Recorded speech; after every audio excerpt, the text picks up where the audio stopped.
नमस्कार मिष्टिस ब्लगर नतून एक भिडियोते तुम्हारे सबाइके स्वागत जानाच्छि। आशा करी तोमरा सबाई भालो आछो, सुस्थ आछो, आमिओ भालो आछि। आज के आबार एक नतून रेसिपि निये चले एसेछि। आज के रान्ना करब आदा जिरे बाटा दिए और आलू दिए रुई माछेर झोल। एकदम ही घरोया पद्धतिते रान्ना करब और खूबई सहज और खूब कम उपकरण दिए रान्नाटा करब। प्रथमेई माछगुलो भालो करे केटे नियेछि और धुए नियेछि और एबारे आमी लवण और हलुद माखिए निচ্ছি। सब माछगुलोते भालो करे लवण और हलुद माखिए रेखे देबो किछुक्षणेर जोन्नो। आमार सब माछगुलोते लवण और हलुद माखानो हये गेछे। एरपरे कड़ाईते आमी सर्षेर तेल गरम करते बसिए दिएछि। तेलटा जखन खूब भालोभाबे गरम होबे तखनई किन्तु माछगुलो एर भितरे दिते होबे। काँचा तेले माछगुलो दिले किन्तु कड़ाईते लेगे जाबे, माछगुलो भेंगे जाबे। तेलटा जखन खूब भालोभाबे गरम हो जाबे तखनई किन्तु माछगुलो दिते होबे। एबारे आमी अल्प करे करे माछ दिए माछगुलोके एपिट ओपिट दुपिटी खूब भालो करे कड़ा करे भेजे नेब। तोमरा जारा आमार चैनेले नतून आछो एखोन आमार चैनेलटा साबस्क्राइब करोनी अवश्यई किन्तु आमार चैनेलटा साबस्क्राइब करे दिओ।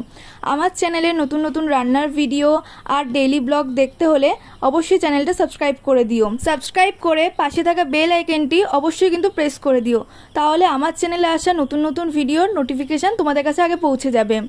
माछगुलो आमार भाजा हये गेछे, लाल करे एकदम कड़ा करे किन्तु भेजे निয়েছি। एबारे माछगुलो आमी तुले राखलाम। एरपरे एके एके आमी समस्त माछगुलो भेजे तुले राखबो। तोमरा बेशिरभाग दिनই आमार चैनेले निरामिष रान्नार रेसिपिगुलो देखते पाओ, ताई भाबलाम आजके तोमादेर साथे एकटा रुई माछेर झोलेर रेसिपि शेयार करी। एखाने आमी लम्बा लम्बा करे आलू केटे निয়েছি किछु, और एखाने निয়েছি आदा जिरे और काँचा लंकार पेस्ट, और एखाने निয়েছি टमेटो कुचि। तीनटे मतो टमेटो आछे एखाने। माछ भाजा हये गेले माछ भाजा तेलेर भितरेई आलूगुलो दिए देबो। एबारे आलूर भितरे अल्प करे लवण और हलुद दिए देबो। लवण और हलुद दिए आलूगुलोके खूब भालो करे लाल करे भेजे नेब। एइभाবে যদি তোমরা বাড়িতে রুই মাছের ঝোল করে খাও একদম অনুষ্ঠান বাড়ির মতন কিন্তু লাগবে আর খুবই তাড়াতাড়ি হয়ে যাবে আর খুব কম উপকরণ দিয়ে এই রান্নাটা হয়ে যাবে। আলুগুলোও কিন্তু খুব ভালো করে লাল করে ভেজে নিতে হবে। আলুগুলো কিন্তু আমার ভাজা হয়ে গেছে। এবারে আমি সমস্ত আলুগুলো তুলে রাখবো। এরপরে আলু ভাজা তেলের ভিতরেই আমি ফোড়নের জন্য দিয়ে দেবো গোটা জিরে, তেজপাতা আর দুটো শুকনো লঙ্কা। ফোড়নটা একটু লাল লাল করে ভাজা হলে এর মধ্যে দিয়ে দেবো টমেটো কুচি। টমেটোটা তোমরা পেস্ট করেও দিতে পারো, আবার এভাবে কুচি করেও দিতে পারো। টমেটো দিয়ে এর ভিতরে আমি দিয়ে দিলাম অল্প করে লবণ। লবণ দিয়ে টমেটোটাকে খুব ভালো করে ভেজে নিতে হবে।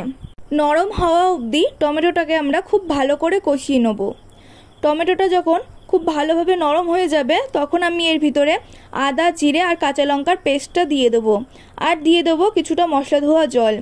এরপরে দিয়ে দেবো একে একে গুঁড়ো মশলাগুলো।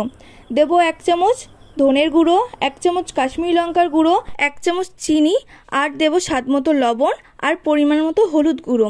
এবারে সব মশলাগুলো খুব ভালো করে কষিয়ে নিতে হবে।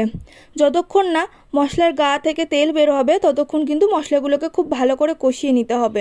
তোমরা বাড়িতে একবার এইভাবে মাছের ঝোল আলু দিয়ে রান্না করে খেয়ে দেখবে, খুব সুন্দর লাগবে খেতে। মশলাটা কিন্তু আমার প্রায় কষানো হয়ে গেছে, অল্প অল্প তেলও বেরিয়ে এসছে। এবারে আমি দিয়ে দেবো ভেজে রাখা আলুগুলো। ভেজে রাখা আলুগুলো দিয়ে আবারও খুব ভালো করে 4 থেকে 5 মিনিট আমি কষিয়ে নেব। মশলাটা কিন্তু আমার প্রায় কষানো হয়ে গেছে আলু দিয়ে। এবারে আমি এর ভিতরে দিয়ে দেবো গরম জল। অবশ্যই কিন্তু গরম জল ব্যবহার করতে হবে, ঠান্ডা জল দিলে হবে না। গরম জল দিয়ে খুব ভালোভাবে নেড়ে চেড়ে নিয়ে এবারে আমি ঢাকা দিয়ে রেখে দেবো কিছুক্ষণের জন্য। মোটামুটি 7 থেকে 8 মিনিট ঢাকা দিয়ে রেখে দেবো। তারপরে ঝোলটা ফুটে উঠলে ভালো করে আবার নেড়ে চেড়ে নিয়ে ভেজে রাখা মাছগুলো আমি এর ভিতরে দিয়ে দেবো। মাছগুলো দিয়ে কিন্তু খুব ভালো করে নেড়ে নিতে হবে। মাছগুলো দিয়ে খুব ভালোভাবে নেড়ে চেড়ে নিতে হবে যাতে মাছগুলোর ভিতরে ভালোভাবে মশলাগুলো ঢুকে যায়। এবারে খুব ভালো করে নেড়ে চেড়ে নিয়ে আমি আবার কিছুক্ষণের জন্য ঢাকা দিয়ে রেখে দেবো। আর এরই মধ্যে তোমরা কিন্তু একবার একটু টেস্ট করে দেখে নেবে ঝাল আর লবণের পরিমাণটা ঠিকঠাক আছে কিনা। আবার আমি ঢাকা দিয়ে রেখেছিলাম। তারপরে ভালোভাবে ঝোলটা ফুটে উঠলে আর আলুগুলো সিদ্ধ হয়ে গেলেই আমাদের মোটামুটি মাছ রান্না কমপ্লিট হয়ে যাবে। এবারে ওপর থেকে নামানোর আগে কিছুটা গরম মশলা ছড়িয়ে দিতে হবে।